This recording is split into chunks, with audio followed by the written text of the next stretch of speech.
নমস্কার। বিশ্বকবি রবীন্দ্রনাথ ঠাকুরের কবিতা প্রশ্ন। ভগবান তুমি যুগে যুগে দূত পাঠায়েছ বারে বারে দয়াহীন সংসারে। তারা বলে গেল ক্ষমা করো সবে, বলে গেল ভালোবাসো, অন্তর হতে বিদ্বেষ বিষ নাশো।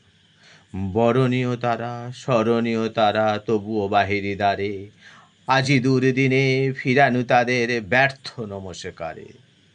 আমি যে দেখেছি গোপন হিংসা কপট রাত্রি ছায়ে হেনেছে নিঃস্বায়ে। আমি যে দেখেছি প্রতিকারহীন শক্তের অপরাধে বিচারের বাণী নীরবে নিভৃতে কাঁদে।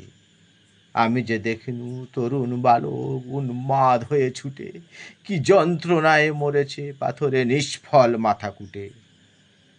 কণ্ঠ আমার রুদ্ধ আজিকে বাঁশি সঙ্গীত হারা, অমাবস্যার কারা লুপ্ত করেছে আমার ভুবন দুঃস্বপ্নের তলে। তাই তো তোমায় সুধাই অশ্রু জলে। যাহারা তোমার বিষাইছে বায়ু নিভাইছে তব আলো, তুমি কি তাদের ক্ষমা করিয়াছ? তুমি কি বেসেছ ভালো?